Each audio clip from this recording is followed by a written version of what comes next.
चालू कर। Hello everyone, SY B Com semester number 3 में हमारा जो ऑप्शनल सब्जेक्ट है आर्ट ऑफ बीइंग हैप्पी, ये सब्जेक्ट हम लोग आज से शुरू करने जा रहे हैं। और ये art of being happy subject आपको रियल लाइफ में भी बहुत काम का है, क्योंकि बहुत सारी ऐसी छोटी छोटी चीजें हैं जो हमें पता होनी चाहिए कि कैसे हम लोग जीवन में खुश रह सकते हैं साइकोलॉजिकली, और हमारी ह्यूमन बॉडी भी कैसे बनी है इन चीज़ों के लिए।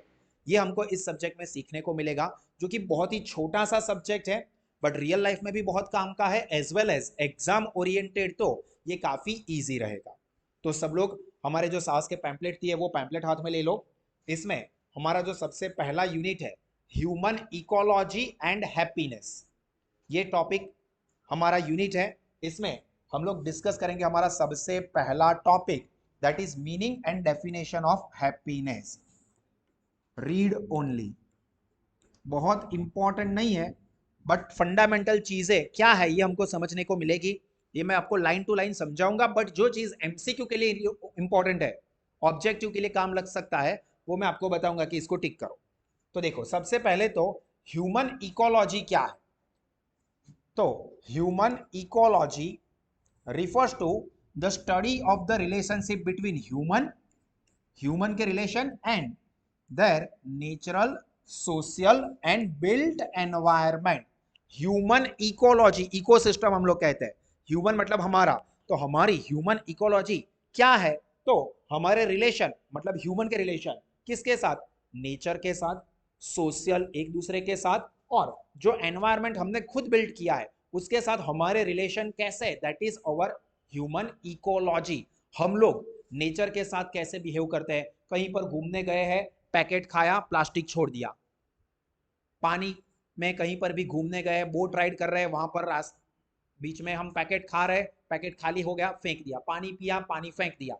कचरा कहीं पर भी कर रहे हैं, जिससे हमारी ही एनवायरमेंट को, नेचर को इफेक्ट होती है। जबकि कुछ लोग ऐसे होते हैं कि नहीं भाई, ये कचरा यहाँ पर नहीं फेंकना है, कचरा ले लो। हम लोग जो गवर्नमेंट ने 2 अलग अलग डस्टबिन रखे हैं, एक गीले सूखे, एक गीले कचरे के लिए, एक सूखे कचरे के लिए, उसमें अलग से रखेंगे। तो कैसे नेचर, कैसे सोशल एक दूसरे लोगों के साथ, और कैसे हमने ही जो एनवायरमेंट बिल्ड किया है उसके साथ हमारे रिलेशन कैसे है, that refers to human ecology. Tick करना एमसीक्यू के लिए काम लग सकता है।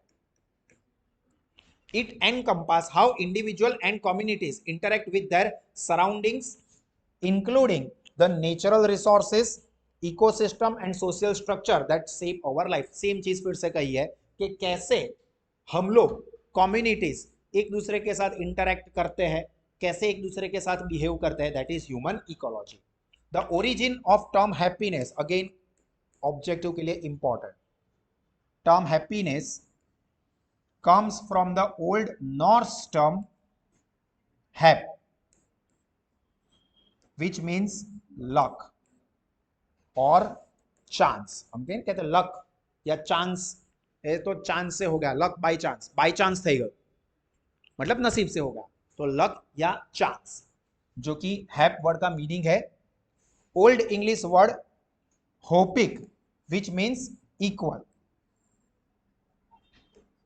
Is also taken as happiness. तो इंग्लिश की बात करें तो होइपिक विच मीन्स इक्वल, ये वर्ड भी हैप्पीनेस को ही रिप्रेजेंट करता है। एंड ओरिजिनल जो है वो हैप वर्ड पर से आया, HAPP, HAPE, ऐसा ऑप्शन दे दे, HAP सिर्फ ऐसा ऑप्शन दे, जानबूझ के कन्फ्यूज कर देने के लिए। तो ध्यान रखना है HAPP, हैप, विच मीन्स लक और चांस। अब ये काम का नहीं है। The early senses of happiness such as good luck, success and contentment, content मतलब satisfied, contentment मतलब I am contented person, satisfied person हूं मैं। वो बाजीराव सिंघम का डायलॉग, मेरी जरूरतें कम है इसीलिए मेरे जमीर में दम है। तो वो कंटेंटेड मतलब सेटिस्फाइड, मेरे पास जितना है उससे मैं खुश हूं, પણ હું खुश છું। આમ તો 92% આવ્યા છે પણ હું खुश છું। वीडियो देखा है ना, ऐसा। वैसे लड़कों का ऐसा होता है, वैसे तो 36% आया है बट मैं खुश हूं, पास हो गया हूं ना तो खुश हूं, तो that is happiness. Happiness is something that people seek to find seek, S double E K, यहां पर सीक कर दो, S double E K. Yet what defines happiness can vary, vary मतलब डिफरेंट। ये VERY नहीं है, VARY, वेरी मतलब different from person to person. आप देखो कुछ लोग बोलेंगे देखो पैसों से खुशी नहीं खरीदी जा सकती, कुछ लोग बोलेंगे पैसा ही सब कुछ है। पैसा से आपको फॉर एग्जाम्पल खाना मिल सकता है बट भूख नहीं मिल सकती, ऐसा बहुत सारे लोग बोलते हैं। आपकी भूख मतलब इतनी सारी साइकोलॉजिकल चीज है। अब कुछ लोग ऐसा भी बोलेंगे देखो पैसों से खुशी नहीं मिलती, तो दूसरे लोग बोलेंगे उनको पता नहीं है कि शॉपिंग कहां पर करने जाना है। आप पैसों से सेटिस्फाइड नहीं हो सकते बट आप पैसों से आइसक्रीम खरीद सकते हो और उससे आपको खुशी मिल सकती है, आपको जो भी पसंद है वो। तो लोगों के लिए खुशी का मतलब, हैप्पीनेस का मतलब अलग अलग होता है। किसी को कोई महंगी गाड़ी में घूमना, उससे खुशी मिल सकती है। किसी को दूसरे को जलाने से खुशी मिल सकती है। किसी को सिर्फ ऐसा दिखाने में कि देखो मैं कितना मजबूर हूँ, मेरी तो कितनी खराब हालत है, उससे भी सेटिस्फेक्शन मिलता है, देखो मेरे प्रति सब लोग दया रखते हैं। तो हैप्पीनेस कुछ लोगों को ऐसा होता है कि मुझे अच्छा नहीं लगता है कि कोई मेरे ऊपर दया करे, मुझ पर एक एहसान करना कि मुझ पर कोई एहसान ना करना। किसी को इसमें खुशी मिले और कुछ में ऐसा प्लीज यार थोड़ी हेल्प कर देना, किसी को उसमें खुशी मिले। अब देखो खुद कभी कुछ लोग ऐसे होते हैं कि जो बीमार पड़ते हैं तो लोग उनको आके खबर पूछे कि कैसे हो आप, तो वो अच्छा लगता है कि किसी को कोई मिलने आए। जबकि कुछ लोग ऐसे होते हैं कि जब बीमार हो और कोई मिलना है ना तो नहीं है यार, पता है सबको कि कैसा है, अभी मेरे को किसी को भी मिलने का अच्छा नहीं लग रहा है। तो किसी के लिए हैप्पीनेस ये है कि कोई मुझे डिस्टर्ब ना करे, और किसी के लिए हैप्पीनेस ये है कि सब लोग आके मुझे पूछे कि मैं कैसा हूं। तो happiness is a subjective thing, person to person different होगा। Typically happiness is an emotional state, emotional state characterised by feeling of joy, satisfaction, contentment and fulfilment. गोल घूम के बात एक ही है कि जिससे आपको खुशी मिले, आप सेटिस्फाइड फील करो, आपको अच्छा लगे, दैट इज हैप्पीनेस। हैप्पीनेस हम किसे बोलेंगे, जो भी चीज जिससे हमको खुशी मिले वो हमारे लिए हैप्पीनेस है। किसी छोटे बच्चे को या किसी गरीब आदमी को हेल्प करने से आपको सच्चे दिल से खुशी मिलती है तो दैट इज हैप्पीनेस। आपको ऐसा है कि महंगी घड़ी पहन के मुझे खुशी मिलती है तो वो मेरे लिए हैप्पीनेस है। किसी को ऐसा है कि सिंपल चप्पल पहन के मुझे खुशी मिलती है, मेरे लिए वो हैप्पीनेस, मैं उसमें कंफर्टेबल फील करता हूँ। आप देखो बहुत अमीर अमीर लोग होंगे, आप मार्क जकरबर्ग को देखो, वो एक प्लेन टी शर्ट ही पहनेगा, क्यों? क्योंकि उसके अंदर वो कंफर्टेबल है और उसको उससे खुशी मिलती है। जबकि कुछ लोग होंगे जो बहुत ज्यादा महंगे हैवी कपड़े पहनेंगे, अब उनको वो उससे खुशी मिलती है।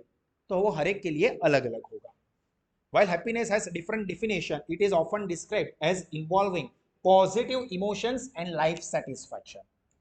Positive emotions and life satisfaction. कुछ याद नहीं रखना, ये हमें पता ही है, ठीक है। Happiness is a multi-dimensional construct where we can aim for simple pleasure and enjoyment as well as pursuing our hobbies and passion, and also devoting the ourselves to various social causes and contributing meaningfully to the society। देखो क्या कहा है, ये चीज आपको आपके life goal, career का path select करने में समझना है। Happiness is a multi dimensional structure, मतलब बहुत सारी चीजें उसके अंदर कवर होती है, मल्टी डायमेंशनल, अलग अलग चीजों को कवर किया जाता है। Where we can aim for simple pleasure and enjoyment, हम सिर्फ ये देखें कि मुझे प्लेजर और एंजॉयमेंट मिलता हो, as well as pursuing our hobbies and passion, हम लोग हमारी हॉबीज और हमारा पैशन फॉलो करते हैं। कई बार आप देखोगे ना तो कई सारे लोग होते हैं जो काम करते हैं but they are not happy with their work. तो क्यों कर रहे हो, पैसा मिल रहा है, पैसे मिल रहे हैं, पैसों की जरूरत है इसलिए काम कर रहे हैं, बाकी मुझे ये काम करने में कोई खुशी नहीं मिल रही है, तो देखो वो लाइफ में ज्यादा आगे बढ़ ही नहीं पाएंगे। कई सारे फिलोसोफर्स ने कहा है कि आपको जो अच्छा लगता है ना, जो पसंद है ना, उसको अपना करियर बनाओ, तो फिर आपको काम काम नहीं लगेगा। आपको आप इसलिए कई बार बोलते हैं कि आपकी हॉबी को अपना काम बनाओ, make your hobby your profession. आपको जो चीज पसंद है ना उसको ही आपका प्रोफेशन बनाओ, तो आपके लिए क्या होगा, एवरीडे वैकेशन। क्यों? क्योंकि आप एवरीडे वही कर रहे हो जो आपको खुशी देता है। आपकी हॉबी है, मुझे पढ़ाना बहुत अच्छा लगता है, मैंने 12th स्टैंडर्ड से ही पढ़ाना शुरू कर दिया था, मुझे बहुत अच्छा लगता था, तो मैंने उसी को मेरा प्रोफेशन बनाया। क्यों? क्योंकि मुझे उससे खुशी मिलती है, मुझे टाइम देखने की जरूरत नहीं पड़ती है, टाइम થઈ ગયો 5 વાગી ગયા, મારે ઘરે જવાનો ટાઈમ થઈ ગયો, હવે मैं વધારે કામ ના કરું, મને પૈસા એટલા જ મળે છે. ऐसे मैंने कभी काम नहीं किया था. उस वक्त मुझे इतनी फिलोसॉफिकल और बड़ी बड़ी बातें पता नहीं थी, बट मैं मेरे टीचर को देख के इसी से इंस्पायर हुआ था कि देखो मुझे मजा आ रहा है ना, तो कितने भी बजे क्या फर्क पड़ता है. सपोज आप गेम खेल रहे हो और आपको गेम खेलने में मजा आ रहा है, तो आप ऐसा करते हो 15 मिनट गेम खेलूंगा, बाद में रख दूंगा. 15 मिनट रील्स देखूंगा, फिर पढ़ने के लिए बैठ जाऊंगा. वो 15 मिनट कब 3 घंटे हो जाते हैं पता ही नहीं चलता है. तो यहां पर आपको ऐसी चीजों को सिलेक्ट करना है पॉजिटिव कंस्ट्रक्टिव. वरना सर रील्स देखना है, अच्छा लगता है, उसका कोई कोर्स है, कोई प्रोफेशन करियर बन सकता है उसमें, तो हम वो करते हैं, गेम खेलते हैं. हालांकि कुछ लोगों ने उसको भी बनाया है, गेम लाइव गेमिंग खेलते हैं और यूट्यूब पर चैनल चलाते हैं और पैसे अर्न करते ही है, तो वो भी हो सकता है. तो यहाँ पर यही चीज कही है कि आप अपने हॉबी को, अपने प्लेजर को, जिससे आपको खुशी मिलती है, उसको अपना प्रोफेशन बनाओ, आपको खुशी मिलेगी, आप सोसाइटी के लिए भी, सोशल कॉज के लिए भी कंट्रीब्यूट करोगे. सोनिया ल्यूम्बिर्स्की elaborates मतलब explain, describing the happiness as experience of joy, contentment और positive goal. घूम के बात एक ही रहेगी. Positive well-being combined with a sense that one's life is good, meaningful and worthwhile. ये हमेशा ध्यान रखना आप अपने करियर के लिए, एक तो आपकी लाइफ जो है वो अच्छी हो. गुड किसी को हम कह सकते हैं, देखो पैसा कमाना, खुशी मिलना और वो अच्छा होना, तीन अलग अलग चीज है. कुछ लोगों को ऐसा होता है कि मैं ड्रग्स बेच के पैसा कमाता हूँ, बहुत पैसा कमाता हूँ, मुझे खुशी भी मिलती है. आप किसी को बता पाओगे मैं ड्रग्स बेचता हूँ और पैसा अर्न करता हूँ? बुटलेगर जो एकदम પેલો તીસા ઓન ધ રોક્સ મૂવી આયા था, ગુજરાતી મૂવી, એકદમ પ્રીમિયમ માલ જ રાખું છું અને સારા પૈસા કમાઉં છું. आप बता पाओगे सोसाइटी को, समाज को? नहीं. आपकी लाइफ अच्छी होनी चाहिए, लोग उसको देख के उससे इंस्पायर हो सके, देखो इसकी लाइफ अच्छी है, मीनिंगफुल है, पर्पस है इसका लाइफ का कुछ. दारू बेच के आप किसका क्या भला करने वाले हो सर? पीने वालों का. और किसका? समाज, सोसाइटी को.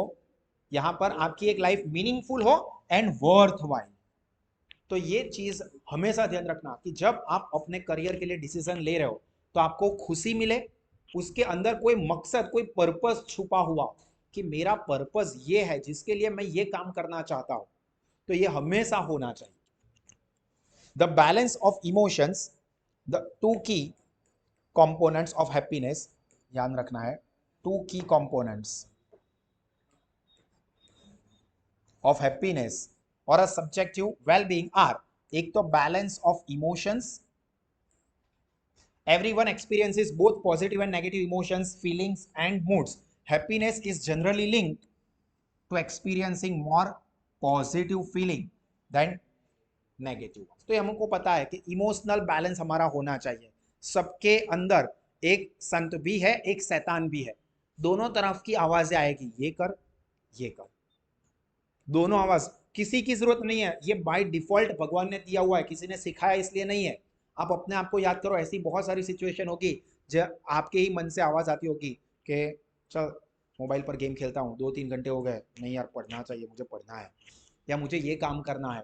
पढ़ाई पसंद नहीं है तो कुछ और पसंद होना चाहिए जो कि मीनिंगफुल हो, जो आपको लाइफ में आगे ले जाए. आपको पता है कि ये गेम देखने से या रील स्क्रॉल करने से मेरा कुछ भला नहीं होने वाला है, आगे चल के मेरी लाइफ में दिक्कतें बढ़ेगी ही, तो मैं ये करूं या ये करूं. आपके मन में दोनों आवाज आती होगी, बट आप किसकी सुनते हो वो आपकी पर्सनालिटी डिफाइन करेगी.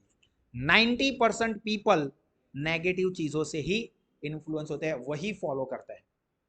इवन तो आपको पता है कि ये गलत है, बट आप क्या कर सोचते हो, इस बार आज के दिन कर लेता हूं, कल से तो मैं एकदम सन. वो आप सबको पता है कि वो कल कभी नहीं आता है. तो जो भी करना है वो आज अभी से आप करना शुरू करोगे तो आप रियल हैप्पीनेस को फील कर पाओगे. वरना क्या होगा, सर गेम खेल के हैप्पीनेस तो मिली, वो आपको पता है अंदर से कि ये शॉर्ट टर्म का, वो क्या है वो हम आगे पढ़ेंगे कि आपके बॉडी से वो हार्मोनल्स रिलीज होते हैं जो आपको टेम्पररी हैप्पीनेस देते हैं. आपको ऐसा लगता है कि हाँ मुझे अच्छा लगा गेम खेल के, स्क्रीन रोल करके, but that is not good for long time. वो रियल हैप्पीनेस नहीं है. हम लोग वीडियोस देखते हैं इंस्टा के ऊपर, हाँ आना वीडियो मस्त હોય છે, आना डांस तो जो, डांस मूव्स तो जो, वो सब टेम्पररी होता है. रियल हैप्पीनेस आपको एक टाइम के बाद ही रियलाइज होगी, जब शायद बहुत लेट हो गया होगा. and second is life satisfaction. This relates to how satisfied you feel with different areas of your life, including your relationship, work, achievement and other things that you consider important. ये important है कि आपको कितना satisfaction मिलता है आपकी life के अलग अलग एस्पेक्ट से, उससे पता चलता है कि आप कितने हैप्पी हो। अभी चाहो तो चेक कर सकते हो। फॉर एग्जाम्पल, आप अभी पढ़ाई कर रहे हो, आपका काम पढ़ना है, तो पढ़ाई करना आपको अच्छा लगता है या नहीं अच्छा लगता है? आपके रिलेशन कैसे आपकी पढ़ाई के साथ? सर क्यों हमारे मुंह से सुनना चाहते हो? मेजोरिटी केस में ऐसा है कि सर 36 का आंकड़ा चल रहा है, नहीं पसंद है। ठीक है, रिलेशनशिप्स आपके आपके पेरेंट्स के साथ कैसे है? नाउ इट्स सर बहुत सरस, मारा मम्मी पप्पा तो भगवान है, रोज सवारे उठीने મને બૂમો જ પાડતા હોય છે મારા મમ્મી પપ્પા, એ વાત અલગ છે। હું એમની વાત નથી સાંભળતો, એમનું બીપી જ વધારું છું, એ વાત અલગ છે। એ કદી મને નથી સમજતા, મેં નવો મોબાઈલ બી માંગ્યો નહીં અપાવતા, ઝઘડો થાય છે, હું સામું બોલી દઉં છું, પણ સોશિયલ સ્ટેટસ પર happy mother's day, father's day, પાપા એનિમલ વાળો છું, પપ્પાને આટલો બધો લવ કરું છું, મને બાઈક અપાઈ દો। आप देखो कि आपके रिलेशन आपके दोस्त के साथ कैसे है, कि आप कितना ट्रस्ट एक दूसरे को करते हो, कितना आपको खुशी मिलता है उसके साथ, वो ट्रस्ट वर्दीनेस वाला। ऐसा नहीं कि पीछे से तो मेरा साला कमीना है, तो अभी कोई ऑप्शन नहीं है इसलिए मैं इसके साथ घूमता हूँ। बहुत सारे पर्सनल रिलेशनशिप में भी ऐसा होगा, ये लड़की या ये लड़का मुझे बिल्कुल भी पसंद नहीं है, बट मुझे घूमने ले जाता है या मेरे साथ टाइम स्पेंड करती है, इसलिए मैं भी इसके साथ टाइम पास ही कर रहा हूँ। तो दैट इज टेम्पररी हैप्पीनेस। आप देखो कि रिलेशनशिप में आप कितने सेटिस्फाइड हो। देखो, how you satisfied with different areas of your life. आपको अभी आप वो स्टेज पर हो, वो एज पे हो जहां पर आपको आपके करियर के लिए डिसीजन लेना है, आपको करियर के लिए एक पाथ सिलेक्ट करना है। तो आपका अपने करियर के साथ कैसा रिलेशनशिप है, क्या करना है वो आपको पता है, कौन से रास्ते पे आपको बढ़ना है आगे वो आपको पता है। चेक करो कितना पता है। सर इस तरह से तो आप जो क्वेश्चन बोल रहे हो सब में अपना तो अंडा ही आ रहा है, मतलब आप लॉन्ग टर्म में रियल हैप्पीनेस फील कर सको ऐसे चांसेस बहुत कम। तो आज से ही ये चीजों के बारे में सोचो कि मैं जो कर रहा हूं अच्छे से करूं, दिल से करूं, गेम खेलूं तो भी अच्छे से खेलूं, मैं पढ़ाई करूं तो भी उसके अंदर मैं पूरा अपना हार्ट दे दूं, होल हार्टेडली करूं। अपने दोस्तों से मिलो तो ओपनली मिलो। आपको कोई चीट करेगा, मैं बहुत अच्छे नेचर का हूं ना इसलिए सब लोग मेरे को चीट करते हैं। अब एक्चुअली में ऐसा होता है, हर चीटर ही ये डायलॉग बोलता है, मोस्टली ये बोलता है मैं तो आऊँ છે ને એટલા માટે બધા જ મારી જોડે આવું કરે છે। ऐसा नहीं होता है। अगर आप सच में अच्छे हो ना तो लोग आपको एक बार दो बार चीट करेंगे, तीसरी बार वो आपसे दूरी रहेंगे या फिर वो खुद ऑनेस्ट हो जाएंगे। बट आप भी एक्चुअली में ऐसा ही करते हो तो वो भी आपके साथ ऐसा ही करेंगे। तो आपके रिलेशनशिप्स जो भी है, आपके दोस्तों के साथ, आपके फैमिली मेंबर्स के साथ, आपके फ्रेंड्स के साथ, आपके कोई स्पेशल फ्रेंड के साथ जो आपको पसंद है, वो सबके साथ ऑनेस्ट रिलेशनशिप डेवलप करो, रियल हैप्पीनेस उसमें ढूंढो। मटीरियल हैप्पीनेस नहीं, सिर्फ मम्मी पापा તમે આ અપાવો પેલું અપાવો, મમ્મી પાપા के साथ में बैठो, पास में बैठो, बातें करो। सर અમે તો એવું જ વિચારીએ છીએ પણ જેવું પપ્પાની જોડે બેસું છું ને એવું પૂછે છે ભણવાનું કેવું ચાલે છે, એટલે પછી અમારું ઊભા થઈને જતું રહેવું પડે છે। वो एक बहुत अच्छा मैंने एक वीडियो देखा था कि पापा ऐसा बोलते हैं कि पापा तू मेरे को पापा मत समझ, तू अपना दोस्त समझ, दोस्त समझ के जो भी कहना है वो कह। अब जैसे ही मैं कहना शुरू करता हूँ ना फिर आपके अंदर का बाप जाग जाता है। मतलब सपोज दोस्त साथ समझीने તું મને કહી શકે પપ્પા પેલી છોકરી મને ગમે છે, ઊભો તો આવું બધું કરવા જાય છે કોલેજમાં, હવે તમારો પપ્પા જાગી ગયા આની અંદરના। बट ये हो सकता है, तो उसको कैसे आपको ठीक करना है वो आपकी रिस्पॉन्सिबिलिटी है। एंड मोस्ट कॉमन मैं आपको बताऊं, आपके दोस्त हो, आपके अफेयर हो, मतलब कोई पसंद हो आपको, उससे आपके पेरेंट्स को तकलीफ तभी होगी जब आप एक्चुअली में कुछ कर नहीं रहे हो। आप अच्छे से लाइफ में अपनी पढ़ाई कर रहे हो, अच्छा काम कर रहे हो, आप अपने लाइफ या गोल के लिए क्लियर हो, तो आपके पेरेंट्स को आपके दोस्तों से या आपके गर्लफ्रेंड या बॉयफ्रेंड से कोई ऑब्जेक्शन नहीं होगा। This is reality. वो टेंशन इसीलिए लेता है कि पता है कि ये सारे गलत डिसीजन ही लेता है या लेती है, तो ये भी गलत डिसीजन ही लेंगे। बट अगर आप ऐसा है कि आप काम कर रहे हो, आप पढ़ाई अच्छे से कर रहे हो, आपको आपका विजन पता है, तो आपके पेरेंट्स को खुद को अच्छा लगेगा कि यार देखो मेरा बेटा या मेरी बेटी सब अच्छे से कर रहा है, तो उसके दोस्त भी वो अच्छे से ही चुनती होगी या चुनता होगा। किसी के साथ वो घूमने जाती है या जाता है तो वो अच्छा ही होगा। अगर नहीं घूमने जाते हो ना तो बोलेंगे क्यों तुझे कोई लड़की पसंद नहीं है या लड़की है तो कोई लड़का पसंद नहीं है, जो भी ना सर हमारा पापा था वो ना पूछे, एक बार आप अपनी पर्सनालिटी को, अपनी लाइफस्टाइल को एक पॉजिटिव वे पे लाके देखो। आपके पेरेंट्स को भी पता ही है, उनको भी आपकी शादी करवानी ही है, ये रियलिटी है। तो ऐसा तो होगा नहीं कि नहीं कोई छोकरी ने नहीं जुआनी की, कोई छोकरा ने नहीं जुआन। आप पहले अपनी लाइफ को ठीक करो, उनका पर्पस ये होता है। आपकी लाइफ ठीक हो जाए उसके बाद वो देखना है। तो अगर आप अच्छे से ठीक से अपनी लाइफ को, हैप्पी लाइफ को लीड कर पाते हो या उस डायरेक्शन में आगे हो, parents will be happy with your happiness. तो ये चीज़ आपको ध्यान रखनी। तो पहला पूरा ओवरव्यू है, जो ये दो कंपोनेंट्स है वो टिक कर रखो ऑब्जेक्टिव के लिए, और ये दो चीज़ है जो कि ऑब्जेक्टिव में आपको काम लग सके। यहाँ पर हमारा पहला टॉपिक जो है वो कंप्लीट हुआ। तो ये टॉपिक आप लोगों को अच्छे से टिक मार्क की हुई चीज़ों को रिफर करना है। ओके।